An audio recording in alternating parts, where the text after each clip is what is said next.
Então, estamos começando aqui mais um podcast aqui no nosso canal.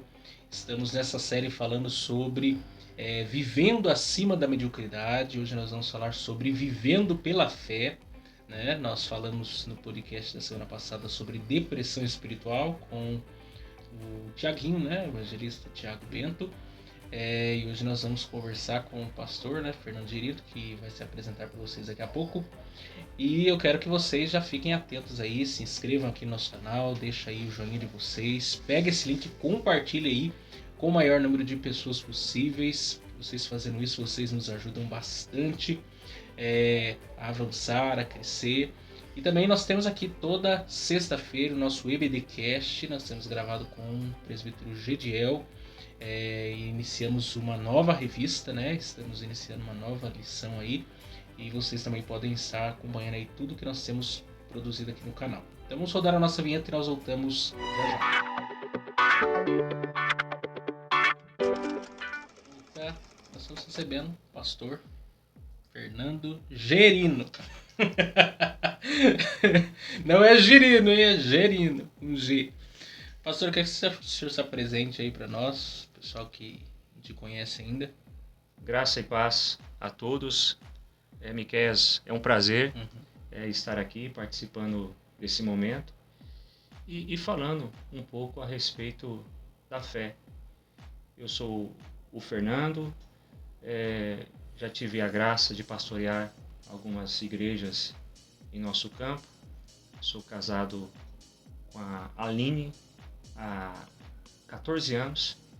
E esse casamento gerou um fruto muito maravilhoso, que é a Sara, que na próxima semana estará fazendo 10 anos. Então, eu creio que será um momento assim muito prazeroso, onde teremos essa oportunidade de conversarmos, de expressarmos esse exercício tão necessário que é a fé. Isso aí, ele passou a dirigir o Maricá, né? Eu tive a graça, né, de passar pelo Bela Vista, fui a primeira congregação. Fiquei juntamente com minha esposa, foram 3 anos.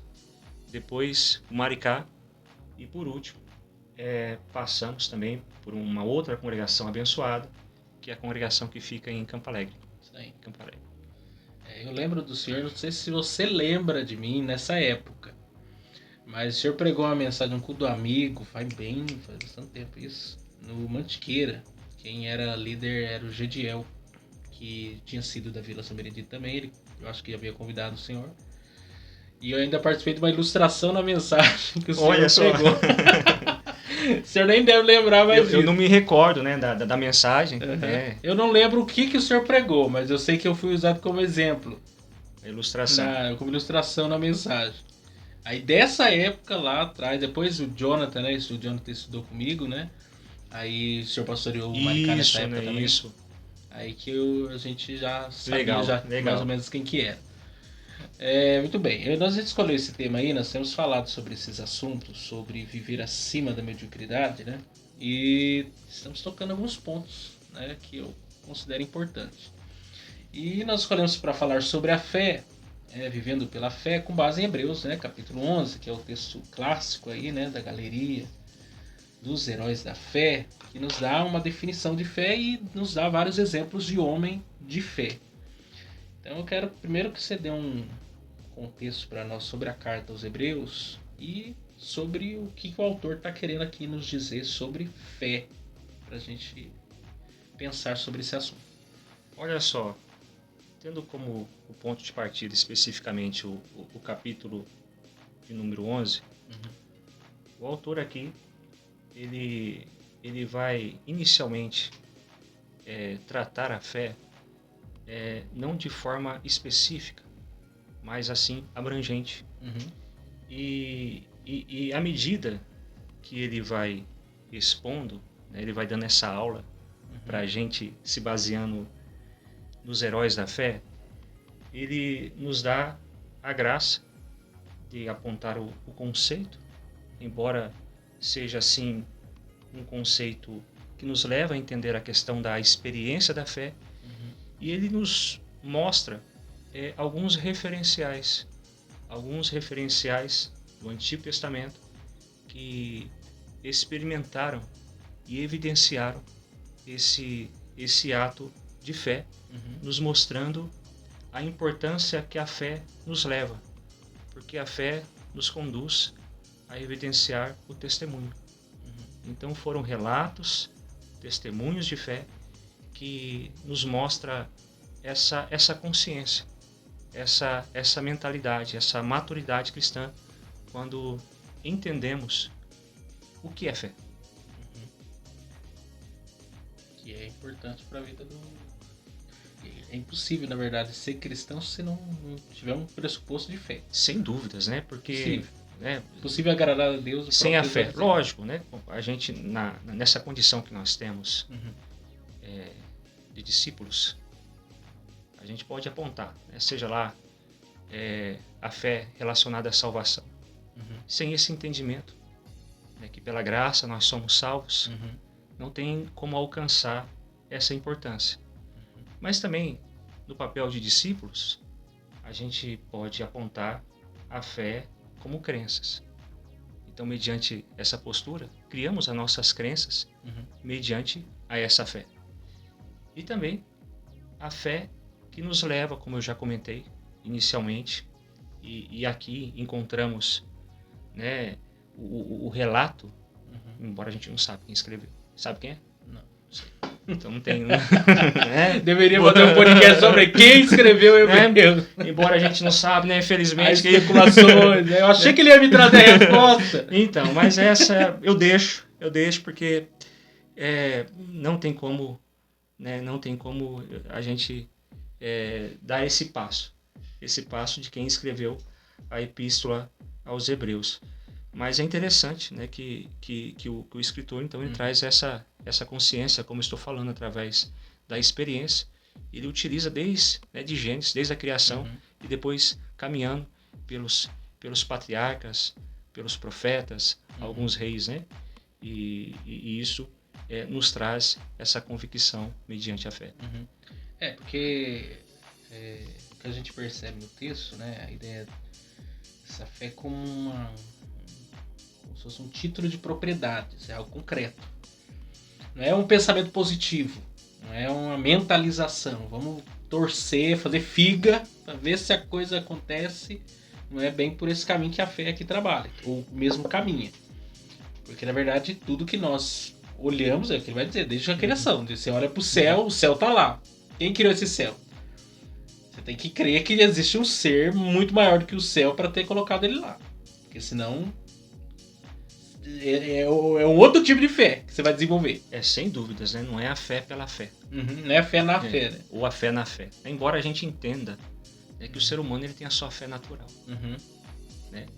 No entanto, nós que recebemos a Cristo, e nós que evidenciamos essa experiência através da piedade. O que é a piedade? Através do conhecimento da palavra. Isso vai gerar em nós essa piedade e vai nos levar a uma vida de experiências. Então a gente sabe que a fé tem um fundamento. Então não é a fé pela fé, embora é até interessante que muitas pessoas que não são cristãs exercem a fé. Sim. Evidenciam a natureza da fé, mas não é especificamente essa fé que a gente estamos tratando aqui. Que nós cremos nesse encontro, né? De esse encontro. Porque existem a palavra de Deus. Quando se fala de fé, é um tema abrangente. Tem a fé como conceito doutrinário, a fé, né, pela graça sois salvos, né, a fé para a salvação, e a fé é confiança em Deus, de fato, né, de um Deus que pode fazer coisas impossíveis, etc. E a gente vê essa mistura aqui, porque o livro de Hebreus ele sempre está apresentando um conceito, fazendo uma exortação, apresentando um conceito, fazendo uma exortação, e mostrando o tempo inteiro a superioridade de Cristo em vários aspectos, né? Como numa crescente, e ele chega aqui falando aos hebreus, falando crentes, né? Cristãos que provavelmente eram judeus naturais, de raça, né? E esse capítulo é evidente que ele está encorajando. Começa desde o começo lá até o verso 40, né? São vários exemplos que ele vai usando, inclusive vai chegar a falar dos homens que vão ser martirizados, né? Torturados, inclusive que ele mesmo disse que o mundo não eram dignos dele, mostrando isso em vários aspectos até chegar aos dias atuais, provavelmente os homens daqueles dias, né? E que reflete para nós até os dias de hoje, porque até tem o livro do Orlando Bohr lá, Os Heróis da Fé, ele vai discorrendo até a história, mostrando isso para nós. E aí a gente vê que diante desse contexto de fé, que é uma palavrinha tão pequena, que tem um poder tão grande, ainda existem pessoas que, mesmo diante de tantos bons exemplos, parece que têm uma dificuldade de entender o que é essa fé. Ou mesmo de colocar ela em prática. Jesus explicou ela muito fácil na parábola lá usando a mostarda, né? Como um exemplo lá, a semente da mostarda menor. E ainda lá o texto, não é que nós temos que ter a fé como do tamanho da mostarda em si, mas a fé da própria mostarda, que transcende, né, a sua própria natureza. Ela pode ser uma hortaliça e ela se torna a maior das hortaliças. É uma fé que transcende. E essa talvez seja a essência da fé. A gente tem que ter essa fé que, tipo, o natural espera que você viva isso. Mas se você colocar sua fé em ação, você vai viver para além daquilo que foi planejado. Só que alguns, por não entender essa dinâmica da ideia da fé e associar a fé com o tamanho, né, usam a fé, inclusive, como uma desculpa. Não, minha fé é pequena. Mas isso não é uma desculpa, porque se a fé é do tamanho do grão de mostarda, aí... Trata-se de uma mudança de mentalidade.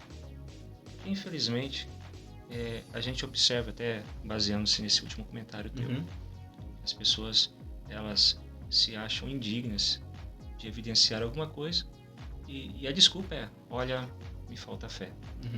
É porque nós temos a grande facilidade, e isso pejorativo, de colocar obras sendo o ponto inicial da fé. Primeiramente, eu faço o exercício, depois, se eu tiver algum mérito nisso, eu vou receber aquilo que é o exercício da minha fé. Mas a questão não é essa. A questão não parte daquilo que somos, mas está tudo ligado ao quê? Ligado à fé. Se a gente pegar aqui a própria epístola aos Hebreus. Então, primeiramente, no versículo 3, vai falar a respeito da criação do universo. A gente que recebemos a Cristo e temos essa mentalidade transformada, a gente é indiferente, que tem uma teoria lá ou não. Sim. A gente crê. Mas voltando aqui à questão do exercício da fé e as pessoas acreditarem que recebem ou são dignas ou indignas, a gente vê aqui o caso já no versículo 4 de Abel e Caim. A questão não era a oferta. Sim. A questão não era a obra em si, mas a fé. Então o fator da fé está ligado inteiramente a essa mudança de mentalidade, aonde entendemos que para evidenciarmos grandes coisas da parte de Deus, a questão não é a gente. Sim. A questão não sou eu. Não está no mérito. Não, porque se eu for olhar para mim, aí eu vou me sentir diminuído mediante a situação. Inclusive colocam mérito na própria fé. Eu tive muita fé. Muita fé. É a mesma coisa, né? Às vezes a gente escuta alguns termos, né? Eu acho que é um termo nosso, dentro do nosso contexto religioso, mas você escuta, irmão, o irmão tem uma oração forte. Mas eu falei assim, mas qual oração é fraca? Essa é a pergunta. Então qual que é fé? Né? Qual a fé que é fraca? Tem muita fé, qual que é a fé que é fraca? Porque se a fé é obra do Espírito Santo e é só possível através da graça, então o mérito não é nosso. O mérito é do Espírito Santo que está em nós. Então, é você crer. É o que aconteceu aqui. Se pegarmos desde lá de Abraão, e aqui o professor de Hebreus, ele vai fazer, e como você já expressou que ele está escrevendo para judaizantes, ele vai no ponto. Então ele vai trazendo toda a história dos hebreus. E que tudo que aconteceu não foi de fato por mérito deles, mas há uma ação sobrenatural de Deus, movido pela fé. E eles exercitando a fé. Exatamente, uma fé constante ali. Testificando. E assim, se a gente pegar o cenário aqui, o contexto, histórias que você olhar assim por uma ótica normal, não é possível que isso aconteceu. Mas houve lá não somente a questão teórica, né, a questão da crença, né, Abraão, até então, não tinha esse conceito de Deus. E menos ainda um conceito de Deus monoteísta, né? Ele estava inserido no contexto todo. Não havia uma teocracia ali, né? Então, não somente houve o fator da crença, porque nós temos a nossa crença e às vezes é muito fácil, Miqueias, para a gente definir fé. Sim. Através dos nossos conceitos teológicos, ou até mesmo através da piedade que encontramos nas Sagradas Escrituras, com inúmeras experiências de fé. Mas existe a prática. Então eles não só viveram a crença, mas experimentaram aquilo que está à nossa disposição, à disposição de todos os crentes, que é a prática da fé, que nos leva a testemunhar as grandezas de Deus. Sim, porque quando você citou Abel, Caim e Abel, aí você vai ver a história desses dois irmãos. A primeira família, né? Da história da civilização. Um age de uma maneira, porque a grande questão não estava na oferta, estava no ofertante. No ofertante. E Deus não estava preocupado também em si receber a oferta, mas o ofertante, né? Deus não estava preocupado em receber a oferta, porque alguém vai dizer assim, não, mas é porque era fruto da terra, então Deus rejeitou Caim por causa disso. Não, tem nada a ver, porque você vai ler em Levítico que ele também aceitava o fruto da terra. A questão é que, qual era a motivação do coração de um, qual era a motivação do coração do outro? O que foi feito por méritos pessoais, o que foi feito de fato para a glória de Deus e para a fé? Porque naquele contexto não existia nada de sacrifício, não existia nada disso ainda. Ali é totalmente voluntário. E um vai e aceita, o outro vai e é rejeitado. E quando o outro é rejeitado, ele ficava bravo com o outro que foi aceito. Em vez de se preocupar consigo mesmo e ver, peraí, onde que eu errei? Não, ele está mais preocupado com por que o outro foi aceito e eu não. Quer dizer, isso já também mostra qual a motivação daquele coração ali. E que talvez seja uma pista aqui do que é viver pela fé e do que não é viver pela fé. Né? De você... O que está movendo o nosso coração. Muitas vezes nós estamos diante de contextos que você tem que usar fé. Não tem outra escapatória. Mas a pergunta é, eu estou fazendo isso com a motivação correta, com o coração correto, com os fins corretos? Aonde isso vai me levar? Isso chegará à glória de Deus? Porque viver pela fé é isso. Não é o Miqueias, é a glória de Deus na vida do Miqueias, como na vida desses homens aqui fora. Por isso, né, é sempre bater nesse ponto. É a mudança de mentalidade. Eu acho que o exercício da fé, ou a prática da fé, a vida em fé, caminha junto com a maturidade espiritual, com o crescimento em Deus. Então, observa o quê? Que aquilo que Osés já falou. A falta de conhecimento nos faz evidenciar dilemas horríveis. E quando a gente vê, né, o trânsito, ou a gente observa o cenário religioso, algumas perguntas elas nascem. Que tipo de fé aquelas pessoas estão evidenciando? Seja lá a confissão positiva, seja mediante a teologia coach, né? Não basta ter fé.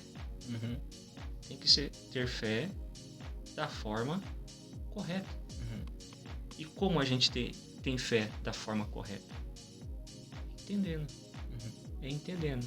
Evidenciando essa mudança de mentalidade que é só possível através da piedade, é possível através do conhecimento.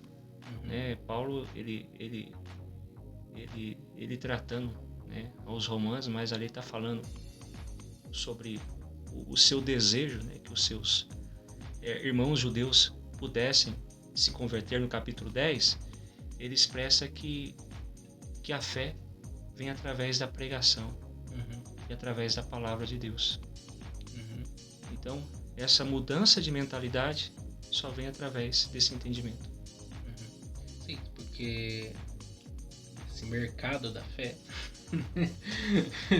que se vende uma fé, a fé virou um produto. Um comércio. Porque nós estamos falando de viver acima da mediocridade, e mediocridade é a ideia do... Tá na média, né? Todo mundo, né? É o meio termo ali, você não tá nem numa coisa nem outra. E, como você tá falando, se você não tem uma mentalidade correta sobre determinados temas, você começa, inclusive, a... Se você se baseia... Tudo é verdade. Nessa fé aí que estão vendendo, não na fé revelada na palavra de Deus, você pensa, eu sou um cara sem fé. Porque você pega lá uma pessoa que entende que fé é aquilo ali, e que viver uma vida boa é você viver dentro daquele padrão ali, você fala assim, peraí, eu devo ser um incrédulo, eu não sei, eu devo ser um ateu dentro da igreja. Por quê? Porque tem uma mentalidade de fé que é uma distorção da verdadeira essência de fé. É um que pensa o seguinte, se você fizer uma campanha de 7 dias, nossa, resolveu, né? Vai resolver sua vida. Se você der uma oferta X, aquilo ali, nossa, pode ter certeza, vai ganhar 10 vezes mais daquilo que você deu. E ainda promete coisas assim. E aí vai se vendendo essa fé, ou senão se você comprar a água ungida, a vassoura ungida, não sei o que tanto que eles ungem, isso aí vai fortalecer sua fé. E aí você olha para a palavra de Deus, isso não passa de sandice, de um sincretismo religioso, que não tem nada a ver com de fato que a fé, porque a fé é o oposto disso, você não vê, ele é algo invisível. Não é algo que você pode tocar, é algo que você crê, ponto final. Ou você crê, não tem nenhuma explicação, falta até palavras a gente tentar explicar isso, por quê? Porque uma pessoa tem fé, o que configura uma pessoa ter fé?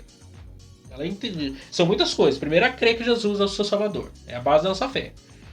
Tá, ela crê que a palavra de Deus é a revelação para a nossa vida. Aí você, quer dizer, os fundamentos da fé verdadeira são completamente opostos àquilo que está sendo vendido. É que a fé nesse mercado, ela está condicionada a resultado. Então, quando a gente olha aqui Abraão e os patriarcas, eles exerceram a fé, mas não evidenciaram a promessa. Então, se vende algo. E quando falta o entendimento, nós somos facilmente manipulados mediante esse discurso. Então, onde está o ponto aí? Ao mesmo tempo que nós temos a responsabilidade de incentivar a fé mediante aquilo que é visível, é o invisível que torna visível. A igreja, nós somos pentecostais, ou sei lá, continuistas, não sei mais. Cremos na contemporaneidade dos dons espirituais, cremos na interação, a gente crê na ação de Deus no mundo. Tudo tem o seu propósito, mas ao mesmo tempo essa fé ela tem que ser exercida tendo como base as Sagradas Escrituras. Então, o nosso ponto de partida. E a fé vem pelo ouvir a palavra de Deus. É o nosso ponto de partida, é a palavra. Não é nenhuma outra coisa. Não é você terceirizar. Não é você trazer um ponto de partida de um culto afro e trazer para a igreja. Ou até mesmo ir lá no Oriente e trazer uma mentalidade para a igreja. Esse não é o nosso ponto de partida. Mas, infelizmente, outros pontos de partidas que são fogos estranhos, que não convém com a palavra. Não, e alguém pode tem entrado perguntar na assim, igreja. por que você crê no que você crê? Eu creio porque a palavra diz. Isso. Mas... Independente, que você vê ou não vê. Mas isso é um livro como qualquer outro livro. Não, pra mim não, porque eu creio nele pela fé. Independente do que pensam e atacam e etc. Pra mim isso é a revelação do próprio Deus. E as pessoas querem colocar outra coisa, parece que pra dar fundamento à sua fé. Que é afrontar a tua fé. Lógico que às vezes somos tentados por essas pessoas. A nossa fé é tentada. Na mesma proporção que a nossa fé é provada por Deus. Sim. Para o nosso crescimento espiritual. Mas eu gosto muito, Miqueias, que o irmão de Jesus fala, Tiago. Tiago, ele expressa, quando ele escreve essa epístola, que mediante as questões da vida, a gente tem um caminho para não ser vacilante, mediante a nossa fé. Esse caminho é o quê? Pedir sabedoria. Sabedoria a Deus, para que Ele venha nos conduzir de maneira certa. Então, o nosso ponto de partida, além das Sagradas Escrituras, está no relacionamento com Deus. Então, à medida que Deus ele se revela a nós através da palavra, essa palavra vai nos levar a um relacionamento com Deus. E relacionamento com Deus nos leva a evidenciar fé. Aqui que o autor ele diz aqui, de fato, sem fé é impossível agradar a Deus. Mas esse ato de agradar a Deus nos leva a entender esse relacionamento pessoal.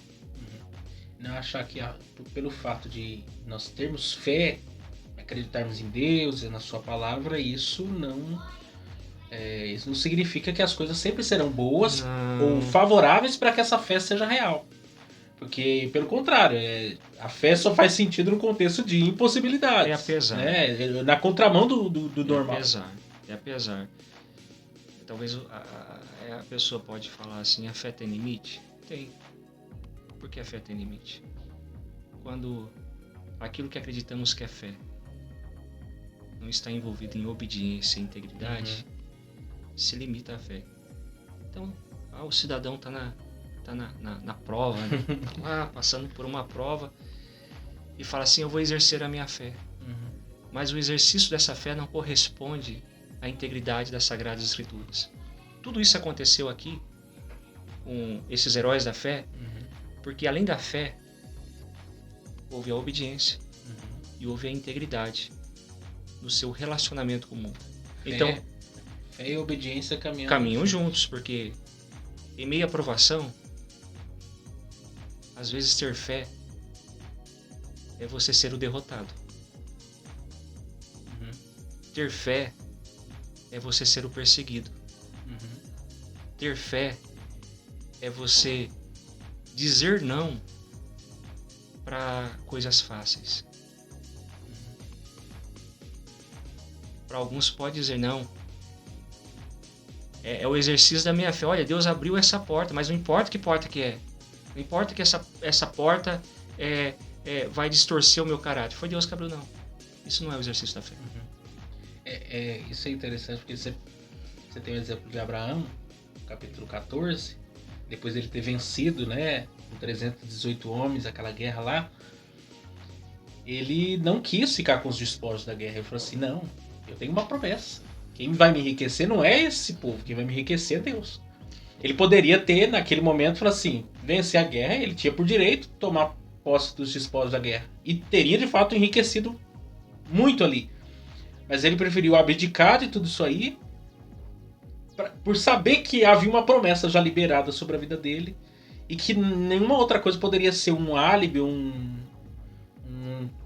atrapalhar, talvez, a integridade da história e da promessa que Deus tinha feito para ele, para alguém dizer assim, não, você enriqueceu por causa daquilo ali. De forma...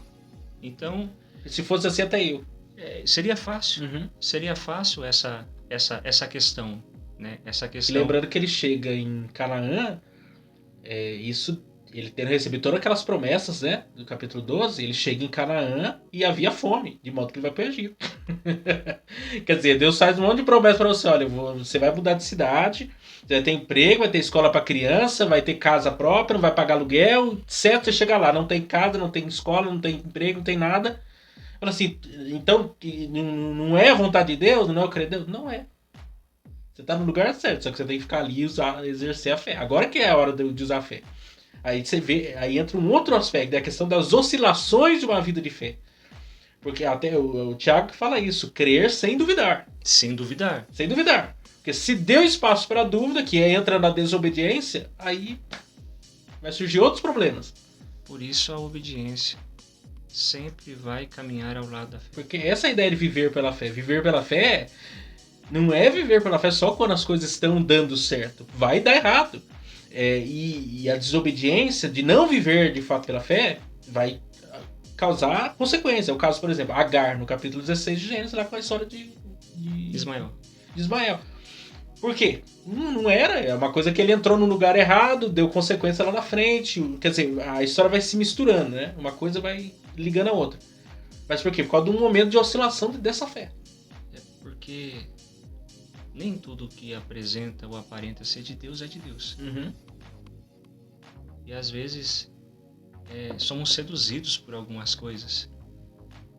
E acreditamos que aquilo vem de Deus. Uhum. Mas o que é fé? Fé é quando a gente voltando, tem essa mentalidade que o maior propósito é que a vontade de Deus se cumpra em nós. Uhum. Então o exercício da fé nem sempre vai dentro daquilo que acreditamos, né? Que a gente tem o poder de manipular Deus. Como se Deus fosse um ser manipulável. Não, eu vou exercer a fé aqui, eu vou falar e vai acontecer, eu vou determinar, né? Eu vou colocar Deus na parede, vou rasgar a Bíblia se ele não todas quiser. essas terminologias, né? Todas essas E alguns falam que isso é usar fé. Usar fé. Como se Deus fosse um ser manipulável, né? Como se Deus ele fosse um ídolo qualquer, que a prova que eu sou um homem de fé é tudo aquilo que eu peço para ele, ele vai fazer. É a própria ideia de a fé é a alavanca que move a mão de Deus. Isso daí é manipulação. É manipulação. Pelo contrário, viver pela fé é ele que vai tomar conta da minha vida. Diz assim, ô Miqueias, ô Girino, não é por aí não. Eu que tô moldando você, não é você que tá me moldando. Paulo ele vai dizer, né, voltando aos Romanos, né? Depois que ele nos mostra que o Espírito Santo intercede por nós, ele vai dizer que todas as coisas cooperam para o bem. Mas depois ele vai escrever mais embaixo que esse bem tem um propósito, para que nós possamos ser como Cristo. Então, nem sempre a fé vai estar ligado a grandes eventos dentro da nossa ótica. Mas às vezes exercer fé é você dizer não, mesmo que o contrário aparenta ser algo fantástico. Mas mediante a sua convicção em Deus, você sabe que aquilo pode ser até legal mediante aos homens, mas mediante a Deus não é moral. Então você tem fé de dizer não, mesmo que aquilo vai te afrontar mediante algumas circunstâncias. É porque às vezes quando se fala de fé, só imagina em mover as montanhas. Mas o ato de expressar a fé, às vezes, nos faz evidenciar algumas circunstâncias que aparentemente não traz benefício nenhum. Mas a gente sabe que é o correto. Isso é fé. Sim, porque você pega um povo no deserto. Não há dúvida que aquele povo viu coisas que nós, toda a nossa vida, não veremos. O povo viu o mar se abrir, né? Coluna de fogo, de nuvem, o maná, roupa que não envelhece, calçado que tudo cresce com o corpo, a pessoa cresce e a roupa vai junto. Codornices, né? Churrasco no deserto, mesa preparada no deserto, e tudo isso aí, e o povo incrédulo. Povo murmurador, não crê em Deus, não crê que as promessas vão acontecer. Porque às vezes a gente espera, como você falou, os grandes eventos, mas às vezes a fé é o exercício do dia a dia. É o dia a dia. É o caminho sendo acrescentado todos os dias, como aconteceu com eles. Então, todo dia o maná é pro dia. Você vai comer hoje, amanhã Deus já tem o maná de amanhã preparado. Viver pela fé é isso, é viver um milagre diário. Saber que se hoje ele me deu vida, amanhã pela fé eu vou viver também. E às vezes, né, Jesus vai tratar muito bem isso no Sermão do Monte. A ansiedade, né? A ansiedade nos leva a ter uma vida de incredulidade. Porque ficamos tão preocupados com o que vai acontecer que esquecemos do hoje, do Deus da provisão do hoje, né? O Deus do cuidado do hoje, o Deus da fé do hoje. Então, por isso, a fé, né, voltando, batendo, ela está alinhada. A piedade, que é o conhecimento da palavra, que vai nos fazer todos os dias ter uma mentalidade renovada, mas também na comunhão com Deus. Porque as pessoas são presas fáceis por esses enganadores da fé, que prometem o mundo e o fundo. Porque elas não têm relacionamento com Deus. Então tudo aquilo que é terceirizado, tudo aquilo que oferece aquilo que você não tem, eu vou lá. Mas a partir do momento que você evidencia uma vida de relacionamento diário, você começa não somente a ler, mas você começa a experimentar a fé diariamente. O próprio Abraão foi fortalecido na fé, dando glória a Deus. Experimentar. Todo dia ele tinha um relacionamento com Deus ali. Eu fico imaginando, porque Deus fez promessas a Abraão de coisas para que ele... coisas do dia a dia, para ele fazer ele pensar sobre isso claramente. Anoiteceu o dia. Aí ele olha para as estrelas. A sua descendência vai ser como as estrelas do céu. Anda pelo chão, aí você vê a areia. Você vai ter mais descendência que grão na terra. Quer dizer, é uma experiência que todo dia ele vivia isso. E todo dia tinha que ser alimentado. Ainda no final do capítulo, né? Fala que...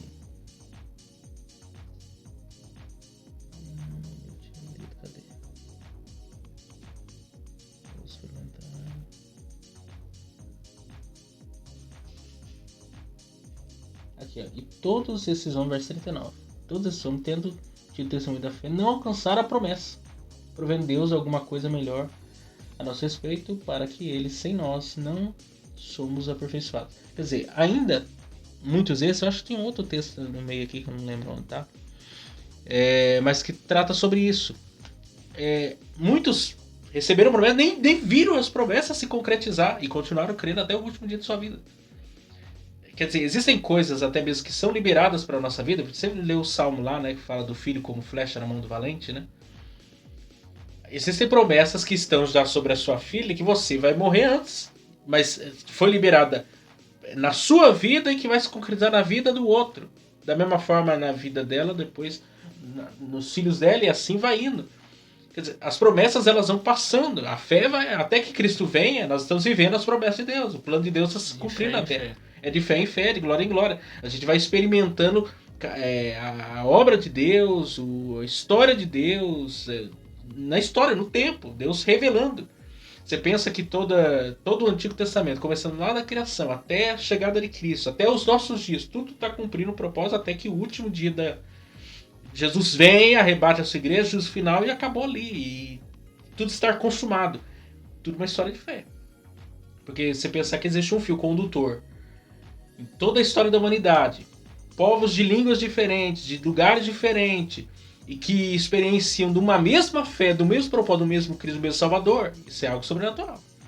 Pensar que nós vamos chegar lá no céu, nós vamos nos encontrar com Abraão, o pai da fé, nós vamos sentar com Paulo, com Jó, nós vamos ver esses homens aqui, Raabe, a prostituta lá, Davi, Sansão, todos esses homens que trinitarianos, todos crendo num mesmo Deus, um mesmo Salvador, caminhando para o mesmo fim. Isso é fé, porque não tem condições. Até a própria, para mim, algo assim sobrenatural a respeito de fé, que é concreto para nós, é a palavra de Deus.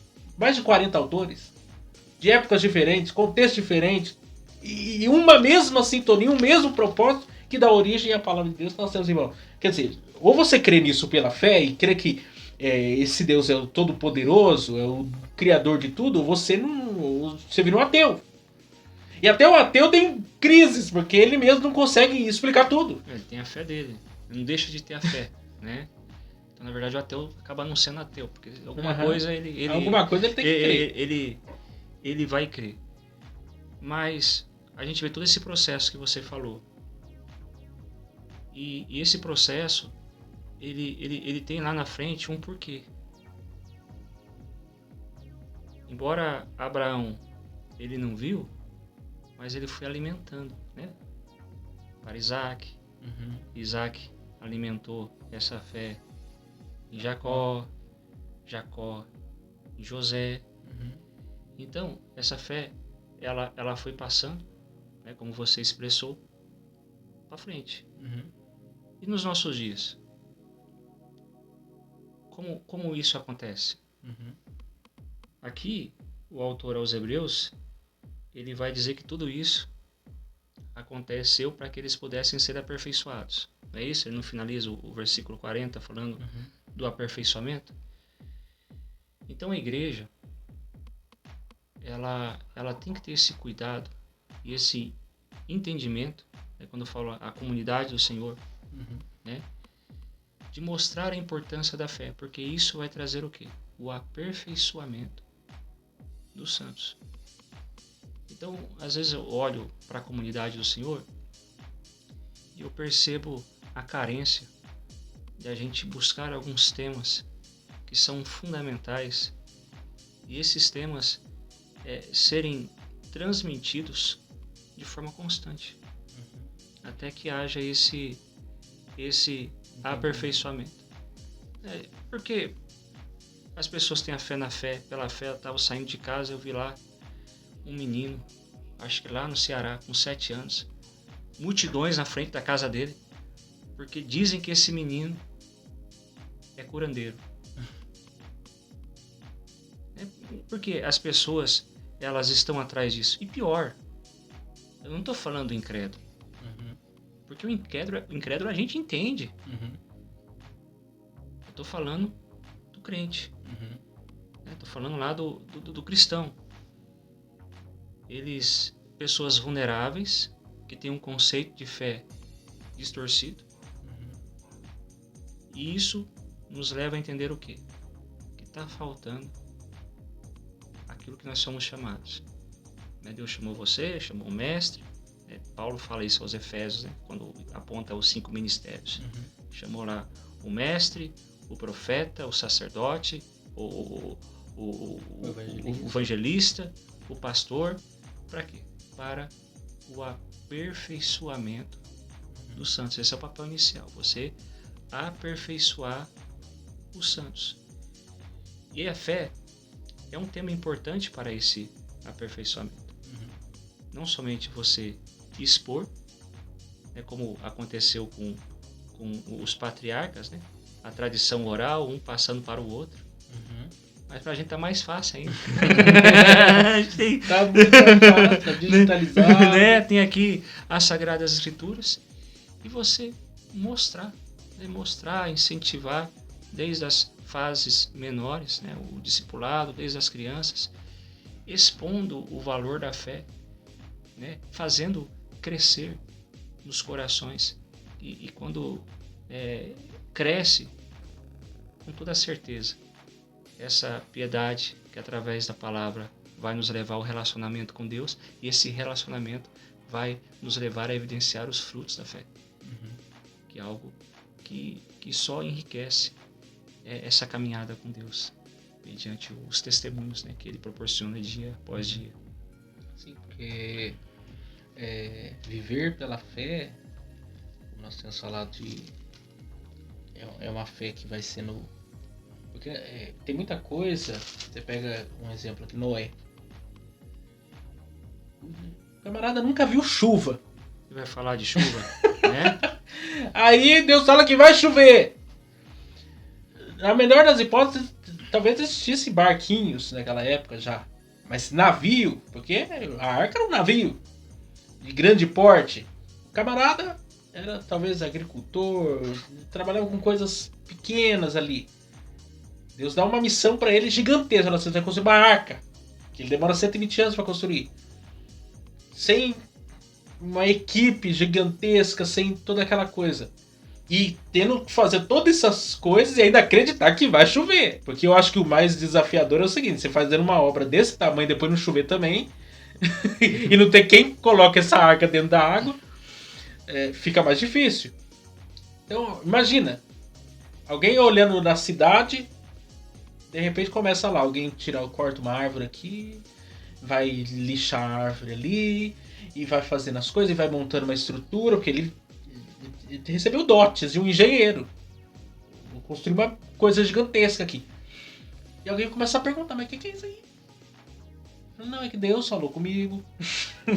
E ainda o contexto dele é de uma geração corrompida, né? Deus, né, sua antropopatia, dizendo que se arrependeu de haver feito um homem, por causa do pecado. Achou graça numa família, no caso da família de Noé aqui. Aí o cara começa a construir uma grande arca, no meio de um povo corrompido. Que os filhos de Deus dando-se em casamento com os filhos dos homens, né? Essa miscigenação da descendência de Sete com a descendência de Caim. E aí, esse homem fazendo essa construção. Se não for fé, o cara acordar 6 horas da manhã todo dia para construir essa arca, chamar os filhos, vão acordar, vamos ter que construir a arca aí. E explicar isso, passar ainda, comunicar essa... Deus falou comigo. Os personagens antes dele, né? Tem Enoque andou e aqui vai falar, né? Andou que com Deus. Fazia parte da descendência dele também. Ele tem que puxar na memória os exemplos daqueles dias, porque hoje nós temos toda a escritura como exemplo de homem de fé. Mas imagina aqueles dias. Não tinha nem Abraão ainda, Abraão ia ser depois. Quer dizer, não tinha nem o pai da fé ainda para ele se basear. O referencial era Enoque. O Enoque, o referencial é... Adão, né? Puxando. Adão, ele vai ter que puxar o que ele tem ali. Quer dizer, e eu vejo muito isso. Uma coisa é a fé dos nossos pais, outra coisa uma coisa é crer no Deus dos pais, outra coisa é crer no meu Deus. E a necessidade. É se cortar do umbilical, é você entender. O meu pai teve suas experiências de fé, mas agora eu preciso ter as minhas experiências de fé. E como você falou, é uma coisa que eu vou ter que passar pro outro, mas o outro vai ter que tomar uma decisão. Ele vai ter que agarrar isso na vida de discipular e falar assim, agora eu preciso acreditar nesse Deus também. E aí depois fecha a arca, né? Não é igual o filme que tem aí, né? Que retrata que tinha uma porta, que Ló vendia quinquilharia. Não é esse filme, não. É heresia pura. Mas que Deus fecha o camarada. Quer dizer, são coisas assim que você lê e fala assim, não. Está longe da nossa realidade, né? Eu acho que era um cenário, era um outro contexto.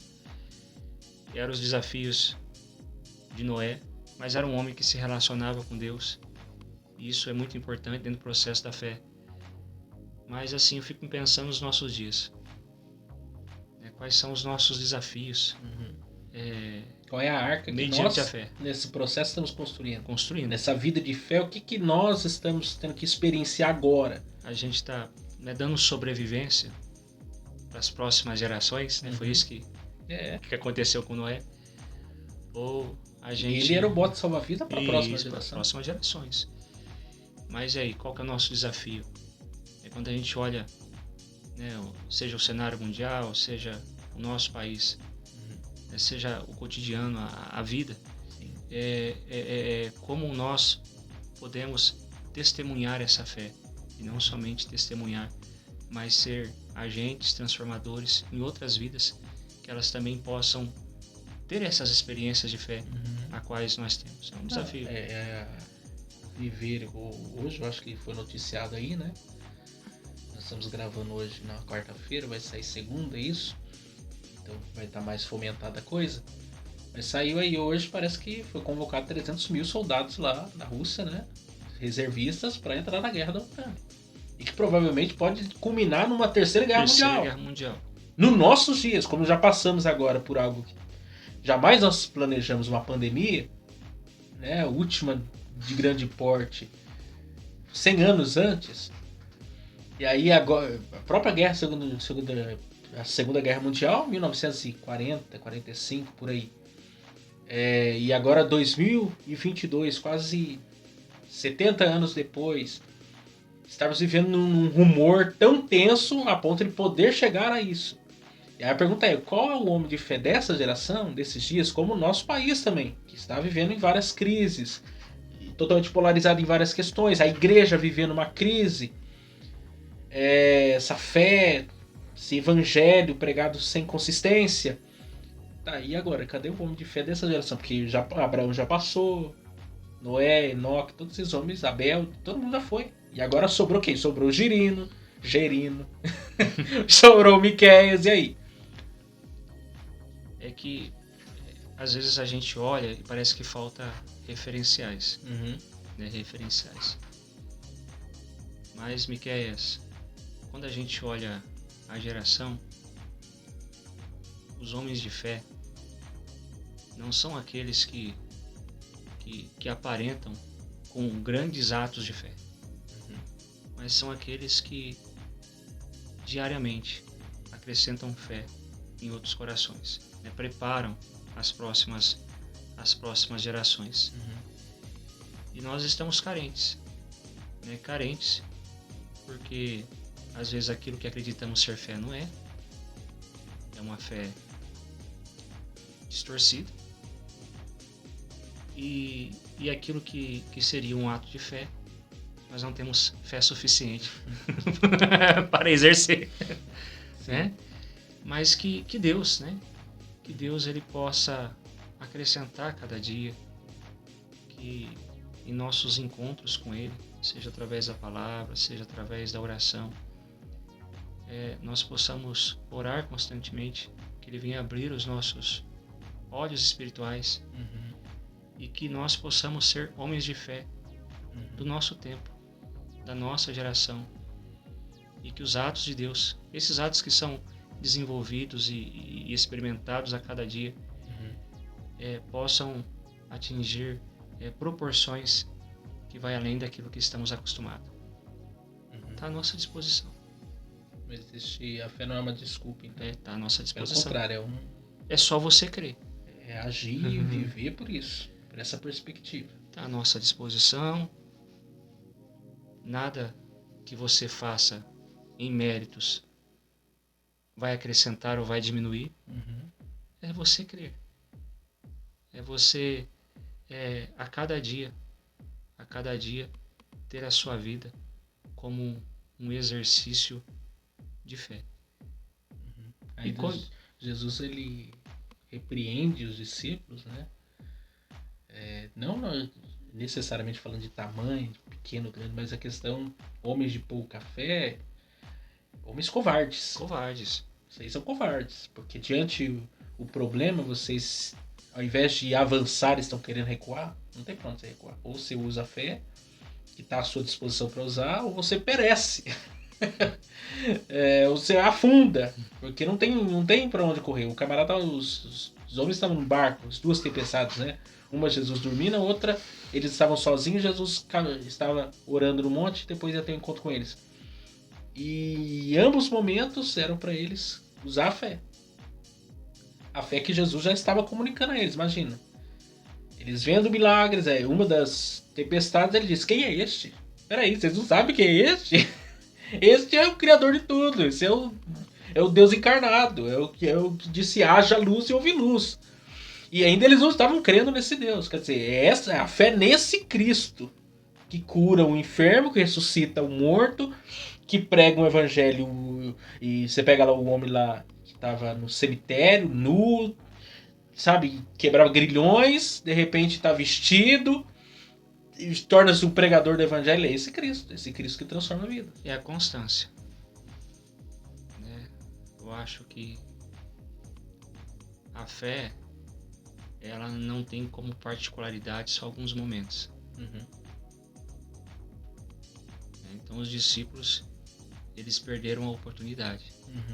Então esse desafio nosso de ter uma vida em constância, né, como o próprio tema nos convida a sair da média.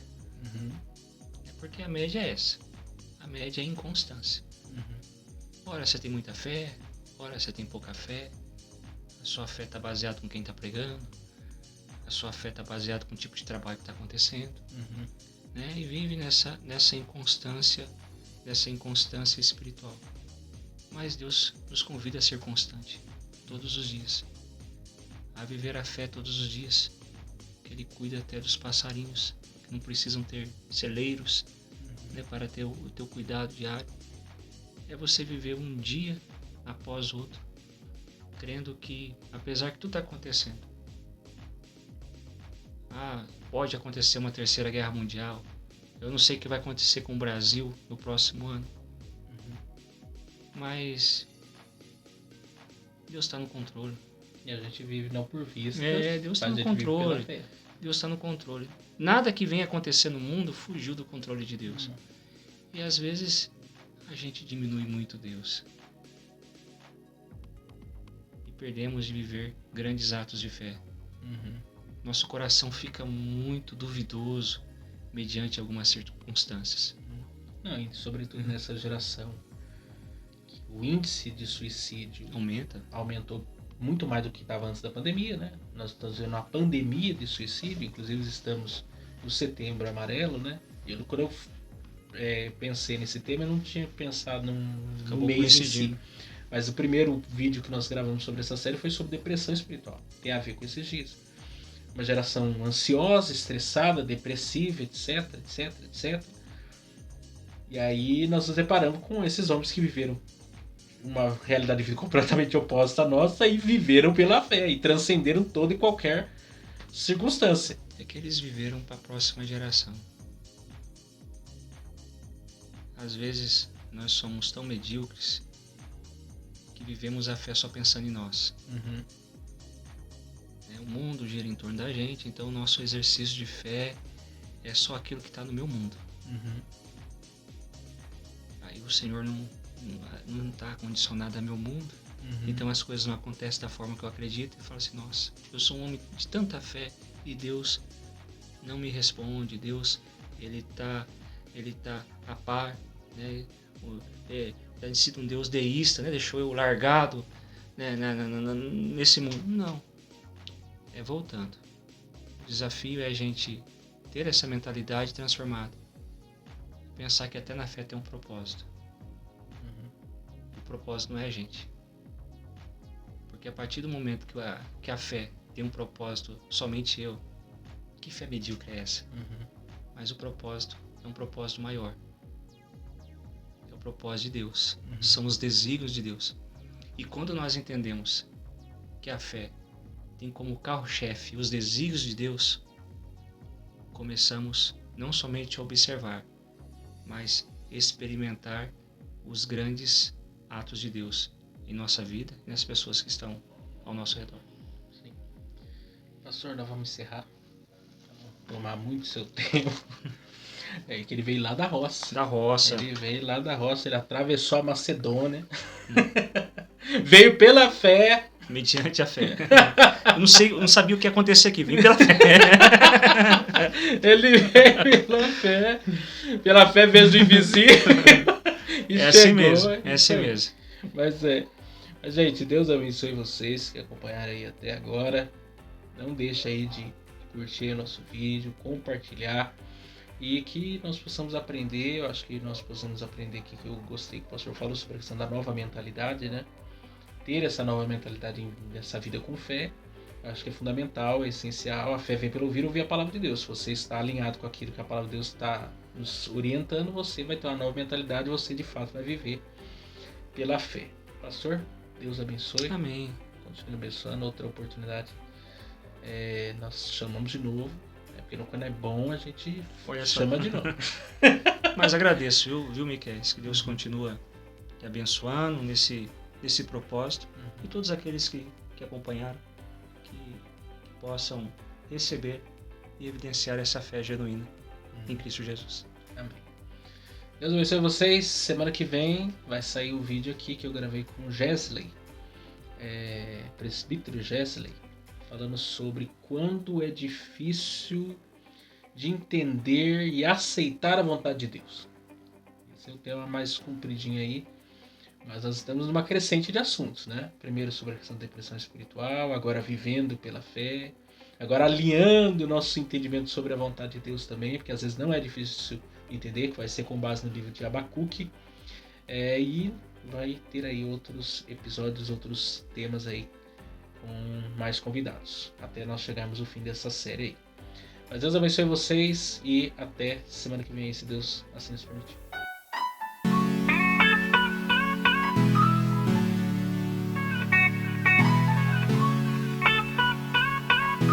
Everything that happens is motivation.